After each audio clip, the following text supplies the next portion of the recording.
Oi, gente, bem-vindo à minha terra. Hoje a gente vai fazer duas coisas importantes. Vamos conhecer um pouquinho mais de algumas plantas nativas que estão florescendo lindamente pelo jardim e também fazer algumas colheitas. Vamos lá?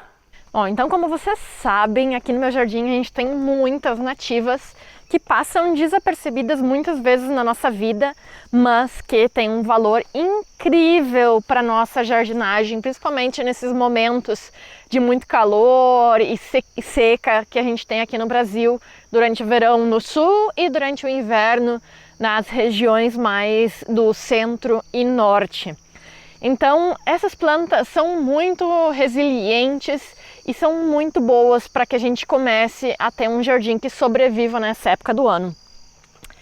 E a maioria dessas plantas se adapta ao nosso solo, então a gente não precisa ficar arrumando ele, colocando adubo, que também tem um impacto, de carbono na nossa vida.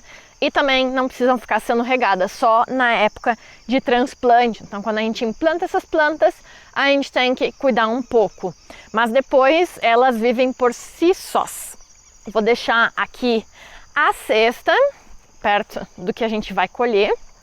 Eu perdi muita coisa esse ano, porque o sol foi tão forte que até queimou minhas abóboras, melancias, então muitas delas eu perdi. Foi incrível. Olha só, não é nativa, mas olha só que linda que tá a Caryopteris. Vocês lembram quando a gente plantou esse canteiro? Olha só como é que ela vai indo, ó. Olha quanta floração ela tem. Tá linda, né? O balão de ouro lá atrás não cresceu tanto. E nem essa Deutzia aqui embaixo. Mas a Caryopteris tá incrível. E olha só esse besourinho. Essa câmera foca só quando quer, né? Um besourinho bem bonitinho, azul com vermelho ali dentro. Mas aos poucos vai indo. Não me preocupo com esse canteiro, são plantas que sobrevivem bastante, então daqui a pouco tudo isso daqui vai estar tomado. E pro lado de lá, eu comecei a plantar algumas outras coisas também, tá? Aqui embaixo eu plantei um rizoma, um xilopódio de Vernônia, que eu já tinha mostrado no vídeo anterior, né? Aí aqui eu encontrei outra planta muito legal e transplantei ela aqui, porque estava embaixo das minhas nectarinas lá do outro lado do morro e eu vou ter que roçar aquela parte. Essa daqui se chama Steniocenium, uma coisa assim, eu vou deixar o nome aqui embaixo porque de verdade é um nome difícil, também conhecida como Pluquia macrocephalum. Ela tem as inflorescências dela assim para cima, só que como eu transplantei, ela tá um pouquinho cabisbaixa. Quando que tá recém abrindo essas bolinhas aqui, é roxinho no meio, a coisa mais linda, gente. Olha que delicadeza esses botões, e ela tem um cheirinho. E olha só, o caule dela é alado, que nem a outra plúquia que a gente vai ver depois. Ou seja, que é toda assim rebuscada. Olha só, é linda demais, eu amei ela, amei. Olha só o contraste com as mil em ramas atrás, tudo branco. De verdade eu me apaixonei por essa planta. Só encontrei uma, então vou cuidar bastante dela, pegar bastante semente para espalhar mais pelo meu jardim. E as folhas dela são peludinhas, bem fofinha, tipo uma folha de peixinho. E o cheirinho dela, como todas as plúquias, é bem gostoso. Olha que linda! Me apaixonei. Eu sempre, quando saio para qualquer lugar, a melhor coisa não é chegar no destino, é ficar olhando pelas bordas das estradas também, buscando plantas. Eu acho que encontrei uma bem legal, se for verdade, semana que vem eu mostro para vocês. Mas a gente tem tantas plantas nativas que a gente pode usar em paisagismo e de verdade ela dá uma resiliência no jardim, facilita muito a nossa vida. Muitas delas se propagam mais facilmente, então elas vão se espalhando pelo jardim e tomando conta. A minha ideia, se vocês verem, eu tô tendo que roçar tudo, né? Porque todo ano tudo cresce, fica feio, começa a juntar bicho, não dá mais para caminhar. Então a minha ideia é fazer esses canteiros, misturando tanto essas nativas lindas, bem como perenes exóticas que não se espalham tanto também, né? Não vamos contaminar todo o meio ambiente, para que assim eu não precise mais podar.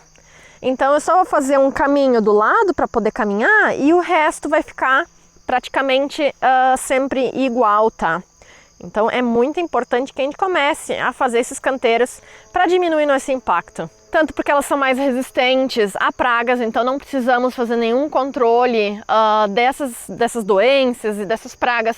Não precisamos adubar tanto, porque essas plantas elas têm raízes que são feitas para se adaptar a esses solos pobres, a seca ou inundações. E também diminuir essa necessidade de ficar cortando tudo lá embaixo, porque também tem um impacto tanto de gasolina, bem como em toda a fauna, porque os polinizadores vão ter esses recursos cortados em uma época do ano e também não vão ter refúgio durante o inverno, tá? Então vamos ir aprendendo um pouquinho mais sobre essas plantas, porque eu acho demais.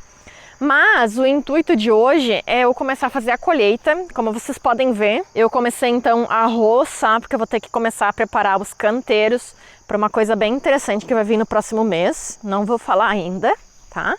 Mas fiquem atentos.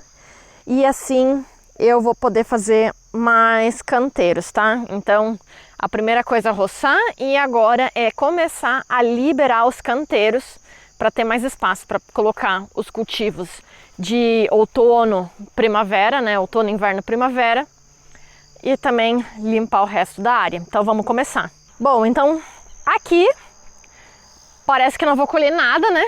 Porque tá um caos. Eu abandonei essa parte, mas porque eu sabia que essas são plantas bem resistentes e que era melhor deixá-las madurarem com esse capim por cima, porque assim elas não pegam o sol. E aqui então vão estar as abóboras que eu mais gosto.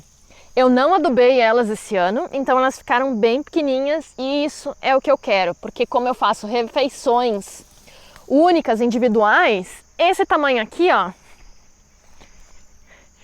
é perfeito pra mim, tá? Porque uma dessas dá uma refeição perfeita e sendo que elas são pequenininhas, elas também não demoram tanto para cozinhar ou para assar, tá? Então, assim, são perfeitas. Vamos ver quantas eu vou tirar daqui. E depois eu posso liberar já esse canteiro. Aqui eu tinha 6 plantas, tá? Já colhi várias, que eu fui comendo também um pouquinho. Mas eu gosto de guardar elas para o inverno, tá? Porque no inverno a gente tem menos alimento fresco, então eu guardo bastante. Nasceu alguns amarantos aqui sozinhos também. Meu Deus, desapareceu algumas butternut. Eu acho que o ratão pegou, porque eu tô segura que tinha mais, gente. Os milhos também desapareceram com os ouriços, né? Com os porcos espinhos. É sempre assim por aqui, né? Se a gente tenta deixar madurar as coisas, muitas vezes acabam desaparecendo mesmo. Mas bem, fazer o quê? Aqui a gente tem algumas delas. Aqui tem 3, 6, 7 butternuts. Mas eu já tenho umas 5 mais. Lá dentro de casa eu já comi também algumas. Então aqui estão elas. Essa butternut, o que eu mais gosto de fazer ela é como um purê ou colocar ela em quadradinhos em sopa, ou também fazer quadradinhos dela, colocar um pouquinho de azeite de oliva, alecrim, orégano e colocar para dourar no forno, tá? Elas ficam uma delícia. Aqui do outro lado eu tenho outro tipo de abobrinha, a gente pode consumir ela das duas formas, vamos ver. Bom, essa daqui é uma abobrinha completamente diferente. Tirar uma. Então, essa daqui é uma abobrinha que se chama também suspira aqui no Brasil, mas eu conheço ela como Peter Pan ou Pattinson, que parece então um disco voador. Essa abobrinha aqui a gente vai comer de duas formas. A gente pode, então, quando ela tá ainda verde, depois de uns 5 dias mais ou menos dela florescer, a gente pode tirar ela e comer como abobrinha mesmo, tá? Então ela vai ser a versão tenra. Já quando o talo começa a ficar mais marrom e a gente escuta que ela tá então dura, a gente vai poder colher ela e guardar por muito mais tempo, que é o que eu falei que eu faço aqui, né? Guardar alimento para quando é inverno, porque assim a gente vai poder consumir eles nessa época que a gente não tem tantos vegetais, tá? E aí, nessa versão dura, como a gente vai consumir ela?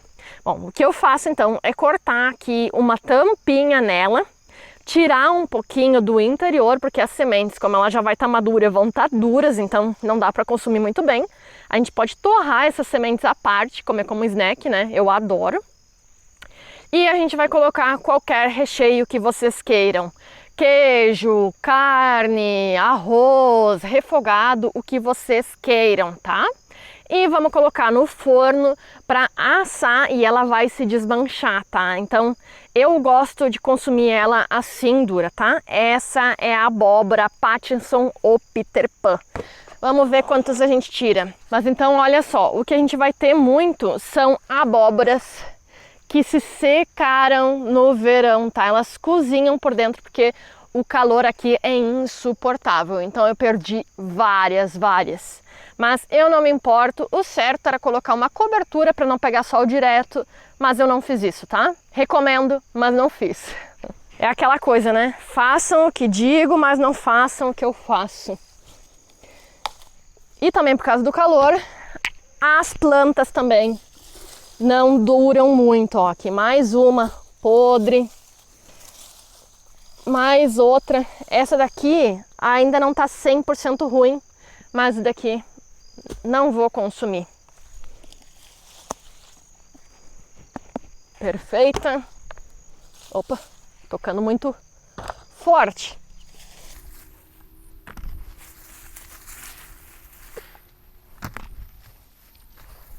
Também já tinha colhido algumas delas esse ano. Meu chinelo. Que eu ainda tenho uma viva que talvez produza um pouco. Mas como sou só eu também, não preciso tanta abóbora, né? Porque senão o que eu vou fazer com elas?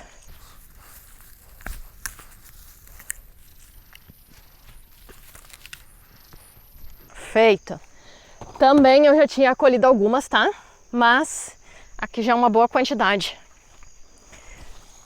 E se a gente quer comer elas verde, aqui está, ó. Ela é bem molezinha, ó, é igual uma abobrinha meio adocicada, tá? Ela é bem gostosa, guardar ela. Vou fazer hoje no almoço. Então aqui tá uma pequena colheita de abóboras. Mas daqui deve ter o quê? Bom, não tenho ideia, uns 20 quilos talvez. E vai dar então para comer bastante no inverno. Tem uma outra que não tá madura ainda, mas eu quero mostrar para vocês. Então, essa é uma outra variedade. Vou ter que colher os milhos aqui para semente também. O que os ratões e os ouriços deixaram para mim, né? Sobrou alguns, mas eu tenho mais aqui na frente. Esses daqui sofreram muito mais com a seca, tá? Porque eles vieram depois, mas também vai dar alguma colheita de semente.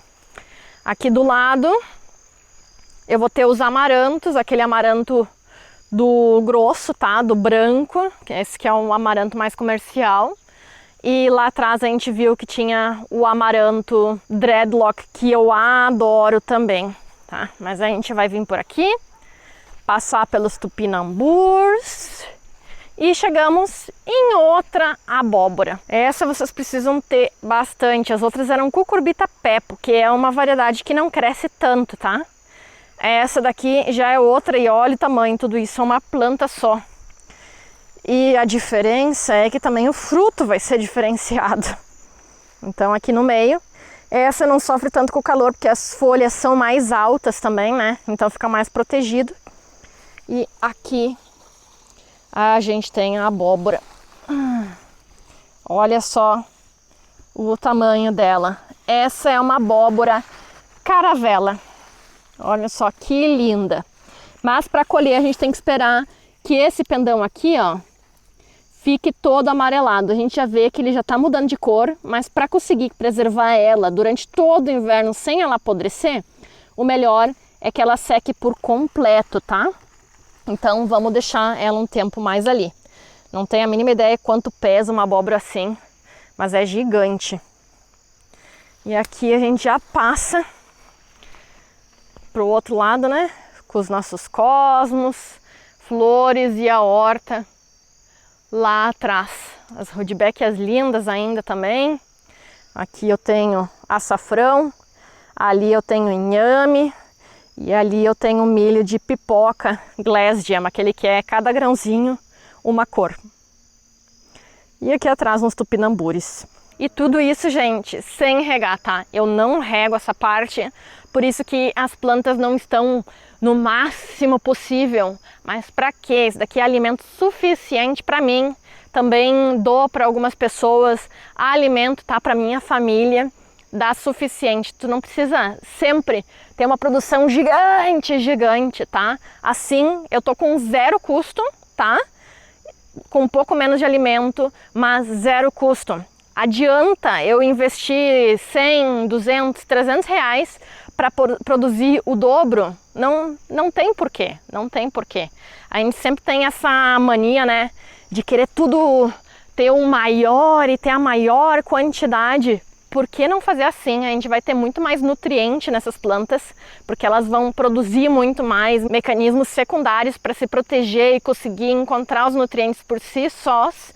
Então a gente vai estar se alimentando menor com menos quantidade, tá? Então aqui praticamente zero adubo, só no início, quando eu planto eu coloco um punhadinho de esterco, sem irrigação e sem controle de pragas, tá? Então assim eu tiro o maior proveito sem gastar nada aqui na minha terra. Também os feijões de metro, olha só, sem nada de adubo, cresceram muitíssimo, muitíssimo.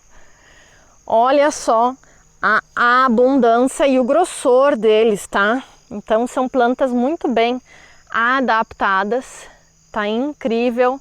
E já tenho vagens seca aqui, que vão ser então para venda para vocês. Olha só, bastante, já dei algumas também, sementes, tá?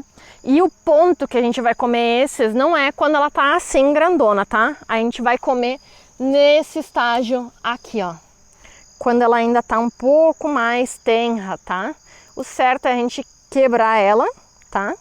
Assim, torcer ela e ela quebrar, tá? Quando ela já tá assim maior, a gente vai querer quebrar e ela já vai estar fibrosa, tá? Esse não é um momento. Então, quando a gente vai comer ela, deixa eu ver alguma que tá boa ainda, aqui ó, vai comer ela ainda não tá fibrosa, então a gente come toda a vagem, tá? Podemos comer a vagem inteira, não só os grãos dentro, tá? E a gente vai deixar ela secar assim, e aqui dentro a gente vai ter, ai, caiu. Vai ter a sementinha seca já, que a gente pode guardar para a próxima temporada. E a gente estava falando no grupo lá de venda de sementes, olha só, o pessoal reclamando muito dos fed, Maria fedorenta, né? Aqui eu tenho muito delas, mas se vocês verem, as minhas plantas não estão muito afetadas não, tá? Elas ainda produzem, eu não extermino os feds ou tintes, tá?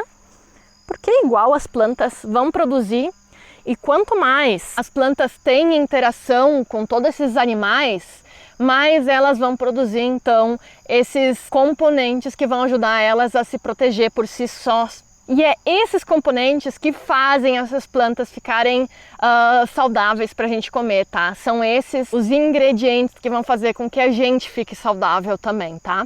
Se a gente começa a proteger demais a planta, ela não produz isso, o alimento fica com muito menos gosto e também com muito menos nutriente, tá? É igual pensar em a gente ter uma criança em casa e tentar proteger ela de tudo. Então, cozinhar bem o alimento para digerir mais fácil, não deixar ela pegar sol, porque vai que pega câncer de pele, não deixar ela suar e brincar muito, porque ela vai se exaltar muito, vai ficar com calor e vai suar. Bom, essas coisas, ainda que podem causar danos, elas também vão fortalecer a gente. Se a gente pega uma gripezinha de vez em quando, isso vai fortalecer nosso sistema imunitário. Se a gente pegar um pouco de sol também, a gente vai incentivar a produção de vitamina D, vai incentivar a gente ter mais melatonina para se proteger sozinhos do sol. Se a gente come mais alimentos crus, que demoram um pouco mais na digestão, mas que tem mais fibra, também vai ajudar nosso metabolismo. Então as plantas são iguais, tá? Se a gente tenta proteger ela de tudo, ela para de tentar se defender por si própria e para de produzir todas essas coisas ricas que ajudam com que a gente fique saudáveis também, tá? Então é super importante isso. E também, como eu já falei várias vezes nos vídeos, né? Eu adoro esses alimentos que têm cores mais fortes, porque eles têm bastante antioxidantes, tá? Então essa variedade de feijão de metro roxo eu adoro, além que chama bastante atenção. E ela é bem bonita, né, gente? Olha só o tamanho dela. É muito fruto. Bom, gente, tive um problema gravando. Gravei um monte de coisa pra vocês. Fui lá, colhi figos e a minha câmera parou de funcionar. Como tá muito quente, a câmera tá fazendo isso muitas vezes e às vezes eu não me dou conta. Mas aqui tá 2 variedades de figo que eu fui lá e colhi. Esse daqui é o figo pingo de mel. É um figo branco com interior roxo, bem doce. E esse daqui é um figo roxo, é um dos mais gostosos, tá? Eu adoro esse. E esses figuinhos aqui tem que colher todos os dias, tá? Porque eles vão rachando e aí fermentam muito rápido no sol, tá? Mas o figo é uma planta muito resiliente, tá? Então ela gosta de locais inundados, mas ela também vai ir bem em solos pobres. Depois de estabelecida, ela vai aguentar solos secos também. Ela aguenta pleno sol e também um pouco de sombra, tá? Então o figo é uma planta que tu pode colocar em qualquer lugar e também em potes, tá? É uma planta que a gente pode deixar ela pequena se a gente quer, tá? Uma plantinha mais anã, sem problema, tá? É uma planta muito legal de se ter em casa. E eu tenho outra variedade lá na horta de figo, que é de um roxo, mas mais graúdo, que eu coloquei no Instagram a outra semana, tá? Então, figo é uma planta que eu super recomendo que vocês tenham. E outra coisa que eu colhi, mas não apareceu no vídeo porque a câmera parou de funcionar, são melancias também, tá? Eu não me lembro o nome dessa variedade. Vou abrir ali com vocês depois para ver como ela tá? Mas também, como eu tinha falado, eu tenho mais para colher, mas muitas delas se perderam porque pegaram sol e acabaram então explodindo, tá? Elas ferveram para ver a quantidade de sol que tem aqui, tá? Então aconteceu isso com elas. Mas eu ainda tenho algumas aqui para colher, tá?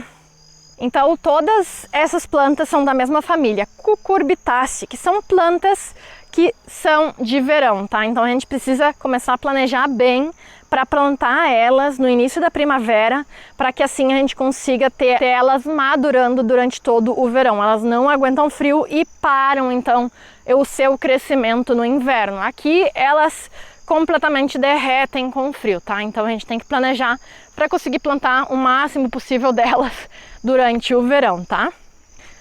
E aqui não sei o que vai acontecer, eu acho que não vai produzir, mas aqui onde eu tinha os pepinos, nasceu outra planta de pepino. Nasceu sozinha, que eu devo ter esquecido algum pepino aqui no chão.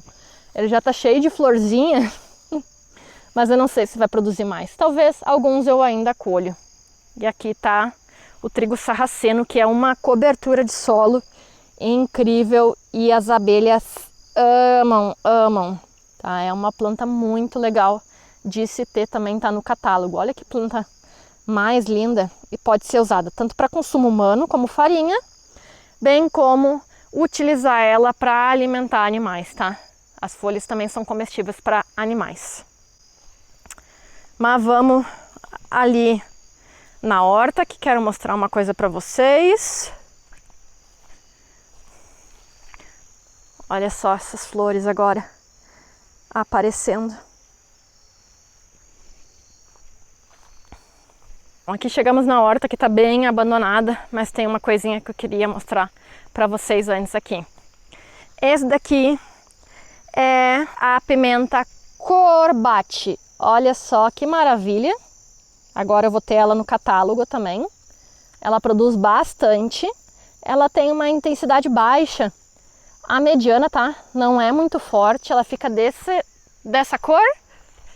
E depois, deixa eu ver se ela tá ali ainda. Uma que eu colhi. Depois, ela, quando tá madura, vai ficar dessa cor aqui, olha só. É uma pimenta bem diferente, essa é a Corbate. Tá muito legal, né? Mas vamos lá pro que eu queria mostrar como intuito desse vídeo, tá? Que seriam algumas nativas. Vamos ali na frente do jardim e vocês já conseguem ver o que eu tô falando. O sol tá forte aqui já e a câmera já tá acusando que tá esquentando de novo. Olha só, gente. Essa planta imponente aqui se chama Solidago ou vara de ouro. Dá pra saber o porquê, né? É uma planta nativa, tá? Super resistente à seca, ao calor extremo.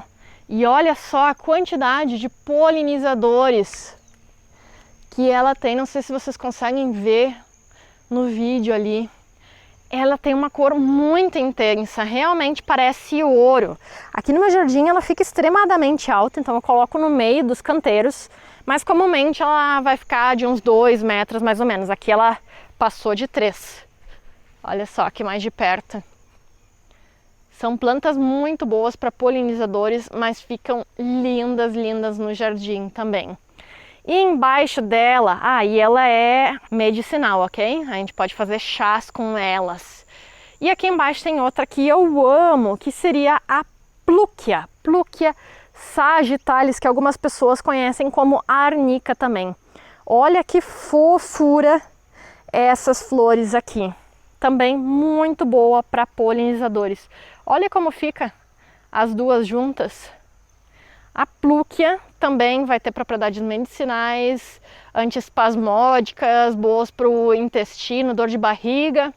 Também é anti-inflamatória. O cheirinho dela é gostoso demais, muito boa para fazer chás, tá bom?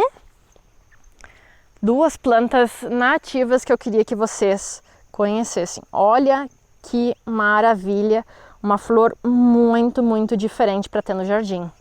A gente costuma esquecer, né, dessas nativas. Olha só, deixa eu mostrar ali atrás. Olha o tamanho dessas flores aqui.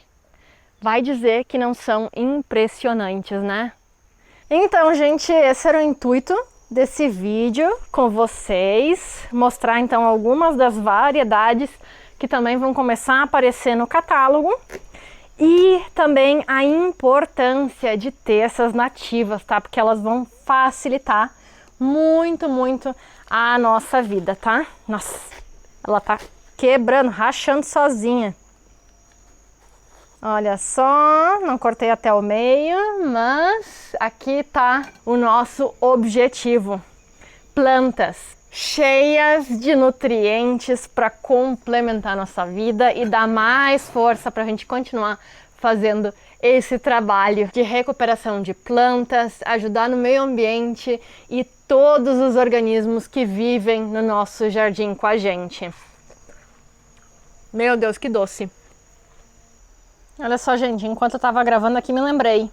O nome dela é Sugar Baby. Ela é uma variedade, então, menorzinha, a casca dela é escura e, como o nome diz, sugar, ela é muito doce, gente, muito doce. Olha a cor, que incrível!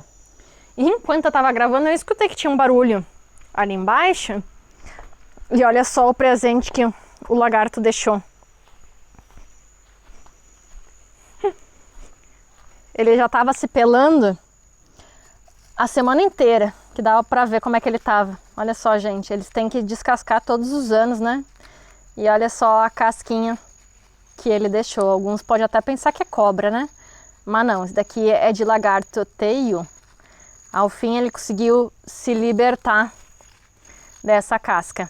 Essa parte mais grossa é a parte de cima e essa mais fina é a barriguinha dele.